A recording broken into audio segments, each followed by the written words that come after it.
And welcome everybody to episode 8 of the GrowCast Show. I have with me Fauziah Shah. She is the founder of Petra. And Fauziah, I would like to ask you, what does being better than normal mean to you? Okay, first of all, we need to identify what is normal, right? So I think normal is something where you are kind of average. You condition yourself to do what people expect you to do, and you follow the norm. So better than normal would be to challenge yourself to do even better and being resilient in times of adversity. So I believe people who are better than normal have qualities that transcend normal patterns of thoughts, feelings, and behavior. And I like that answer of before we know what's better than normal, we need to know what's normal first, right? Very nicely said. And what makes you better than normal? Okay, there may be a number of factors. I'll focus on a couple of them. One is a person who is better than normal would be innovative, creative. And I can give you one example. During the pandemic times, when we were, sort of isolated and we had limited ways of doing things. So I'm a therapist. And one of the things I do as a psychotherapist is hypnotherapy. And we used to have this touch method, like we'll touch the shoulder when we say relax and things like that, or lift the arm to check hand relaxation. So we had to come up with ways of non-touching, all right? And I actually created an induction called a block-down method, block-down technique during the lockdown. So there are other creative things like that. I even came up with a way of doing an induction, instant induction called 8-word induction. The actual one would be press on my hand, press, close your eyes, sleep. And they will instantly go into a hypnotic state. So I've come up with a way of actually doing it without touching, which I think is phenomenal because even, I think I'll stop there because I don't want to name anybody. Very nice. No, I get what you mean. I mean, that's definitely better than normal, right? I mean, how do you do hypnotherapy over Zoom? But since we're on the topic of hypnotherapy, maybe I'll just ask you a question which is on lots of people's mind, but maybe they are scared to ask. Is hypnotherapy safe? Okay, nobody has had any adverse reactions after doing hypnotherapy. In fact, all normal human beings go into hypnosis every day without realizing it. So even if you haven't done a formal hypnotherapy session, you've probably been in hypnosis thousands of times, Vicky? So of course it is safe, all right? There are two things that can happen when a person has been hypnotized. Let's say I hypnotize you and I walk away and never come back. Nothing will happen to you. There are two things that can happen. One, you may fall asleep. And when you fall asleep, what happens? You wake up, right? And second thing is, you might not hear my voice and you'll wonder what happened to my therapist and you'll just open your eyes.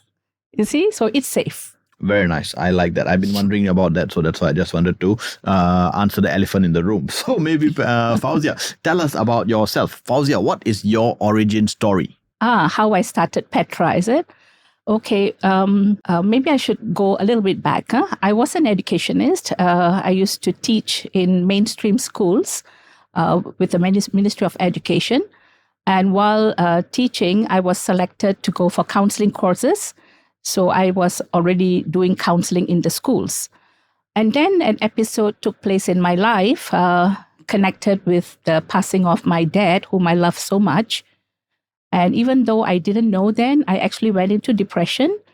And I stayed, I resigned. And for several months, I was trying to find the meaning of life. I was trying to, I was telling myself that there is more to life than just going to work and, earning money. There was something more spiritual I needed to find. So I think I found my answer. Then I began to realize that to be spiritual, you don't need to sit up in a cave all alone and meditate, like a yogi. You need to live your life. We all are put in this world with different obligations. Like, for example, I could be a mom, a daughter, granddaughter, auntie, things like that, or wife. So I need to fulfill my roles the best as I can. And then I should promote what is good, avoid what is evil, and contribute to society, because that's what my father taught us. We have to contribute to society. And And yeah, that's when I actually bounced back, and I set up my own language center. So I was looking for the name for my school. And what I did was I went to this library, and there was this huge book, ancient book. And so I looked up some words, and I came across Petra. And I was so excited because Petra means rock. And that reminded me of what my father told us. He told us if you were to write on water, the words will just fade away. You need to inscribe on rocks, and it will be more or less permanent. So I chose Petra, for my company, Petra Education Center, because I wanted it to be known as a reliable company, durable, and you can trust us. We'll be there for you. And yeah, that's how Petra started. I wish I had actually patented it that time, because there was no other company, Vicky, no other company who had that name, at that time. I was the only one. Nowadays, if you look around, there's so many: Petra Kindergarten, Petra Food, you name it. There is Petra. So sometimes I joke and I say they're all my companies. That's a good one. That's a good one. I like the meaning behind it. I remember. And then how I came to Petra Hypnosis. Huh? Mm-hmm. Let me ask you that. So let's talk about that. How did Petra Hypnosis get started? Okay, because I ran my school. Remember, Petra Education Center at Pandan Valley. I owned that unit, and I was counseling the students and parents in my school. And I realized there was a big gap, because the students had a lot of issues, with mental and emotional issues, for which counseling alone was not enough. So that's when I chanced upon hypnotherapy, and I went for my first hypnotherapy course.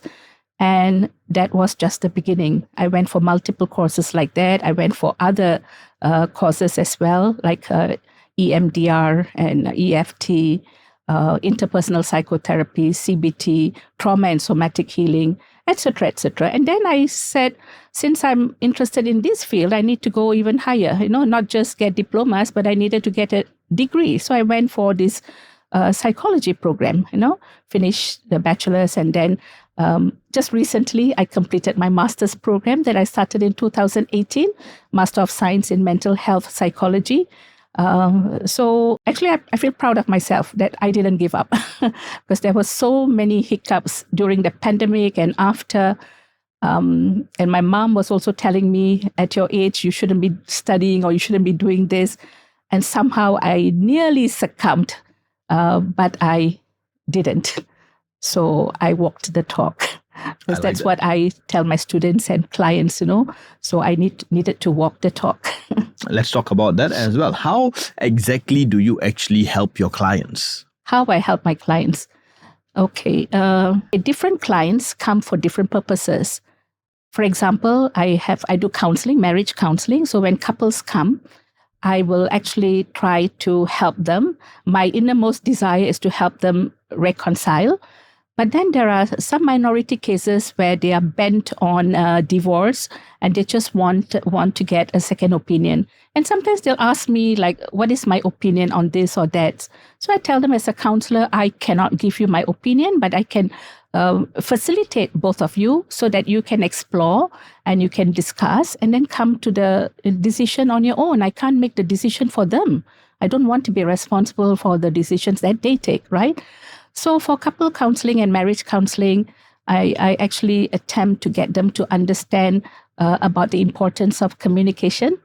Sometimes there's a breakdown of communication. Sometimes what happens is they're communicating in the wrong way. So I have a chart. I show them the color chart. When the communication breaks down, what happens is, they fight. They do verbal fights, and in some cases they actually do physical fights as well. And sometimes they fight in front of their children. So I need to give them advice on that. And then I also teach them, if you get angry, then, if you have feelings of anger, then you're on the yellow, side of the anger scale. And then when it gets more, you start showing gestures of anger. Then you go to orange. And when you become red, it's like you're fully blown and you're really in a rage and you're ready to break things or punch or things like that. So those are unideal ways of dealing with the issue. So what happens is some people, because it's so tiring to fight and quarrel, they decided to just keep quiet. So they go to the other end of the spectrum, that is blue, where they stop talking. So there is no communication. And then what I teach them is you have bypassed the green channel of communication. And the green channel of communication is to talk in such a way to express your emotions, express how you feel. And you don't want to attack or criticize or condemn your partner or spouse.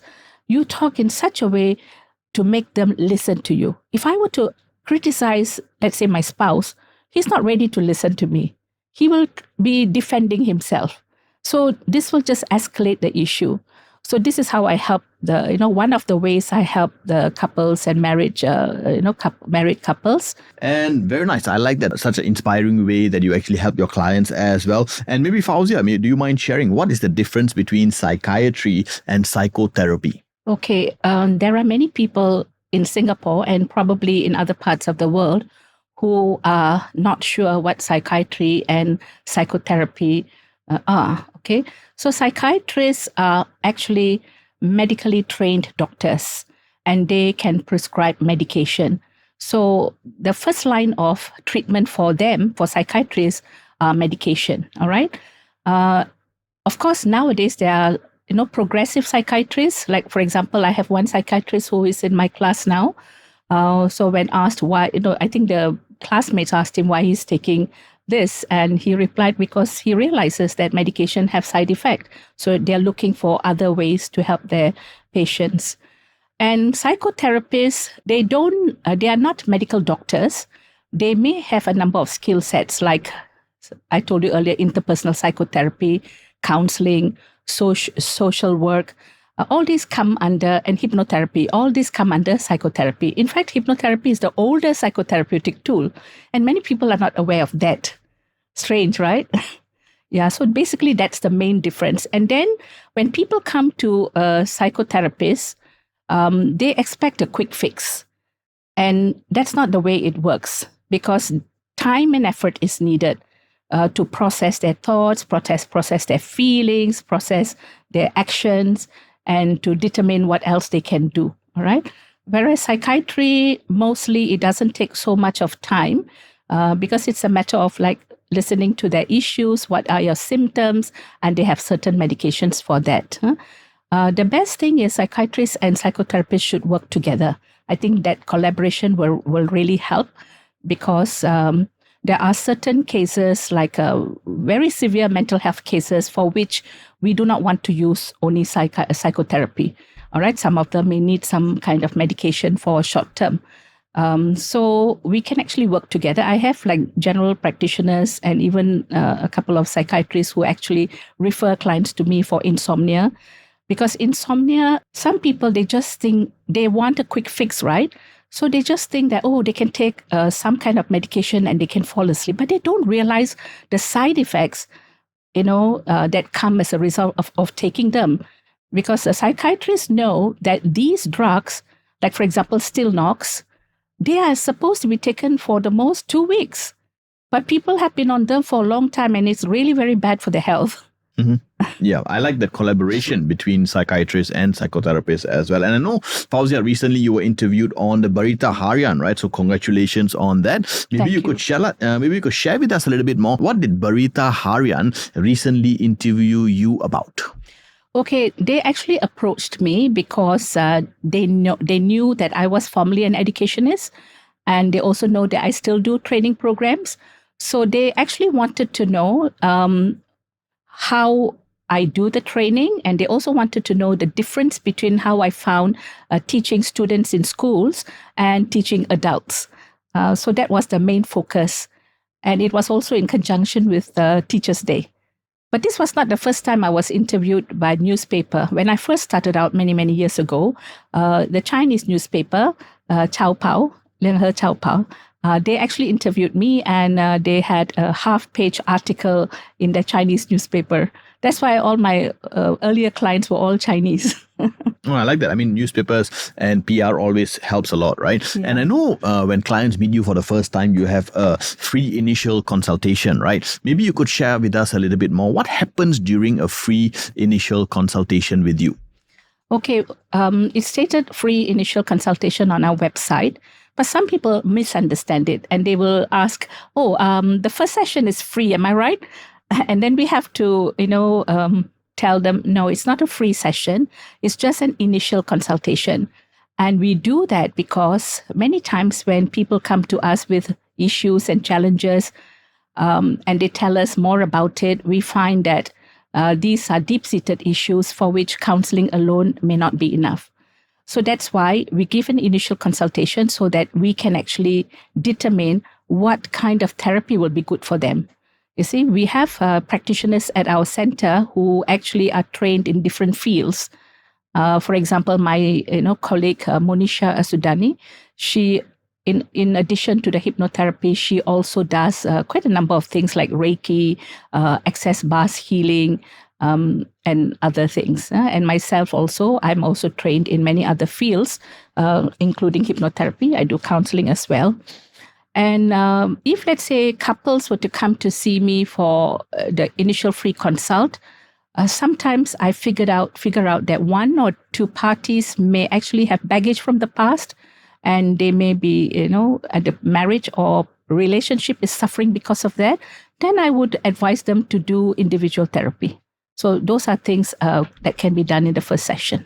I understand. Makes a lot of sense because you can't get an answer in one session. Correct. You need more sessions. And I know, Fauziah, maybe one last question which I want to ask from you is, I know you help lots of people, but who are you currently looking to help? Who am I currently looking to help? Actually, I've been doing this counseling for about 20 over years, maybe 20, 25 years, if you include, or 30 years, I can't remember now.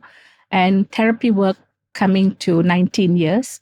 So I've seen thousands of clients and I've helped people in all areas. I actually focus specifically on people who have depression, anxiety, stress-related ailments like psychosomatic issues. So I'm looking forward to help these people, especially teenagers, because some parents do not realize that their teenagers need help. So I want these parents to look out for signs and symptoms in their children and to seek help, all right, before it's too late. Because there are teenagers who actually commit suicide or, who just become rebellious and they don't do well in school and they just slide downscale. And we don't want that to happen. I understand. I think that's a very important group of people that you're looking to help. I forgot one important question that I wanted to ask you about AI, since we're talking about AI is a revolution going on, right? So maybe one last question I would like to end this show with. Can AI ever fully replace a trained hypnotherapist? The answer could be yes and no. Okay, so if a person is trained in direct suggestion method, then they can be easily replaced, because many of them just read out from a script. You can put them, ask them to close their eyes, and then you just take out the script and just read the script. I call them scriptnotherapists.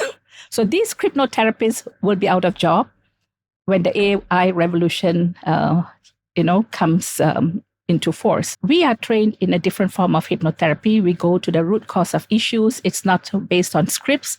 We have certain protocols that we need to do, which no AI can actually mimic, So in the next 30 to 50 years, I don't think they would have invented an AI machine that could do such things.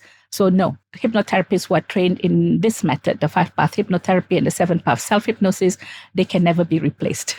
I like that. And I totally agree with you also, by the way, because we all know AI has got its limit, right? And that was Fauziah Shah, the founder of Petra. And that was me on the GrowCast Show. So I'm looking forward to more episodes, more guests. I hope all of you are enjoying so far. Thank you so much, Fauziah, for being here. And I've got lots of amazing videos for you as well. Oh, thank you so much. Fauziah, could you share with us a little bit about what is the 7-path self-hypnosis?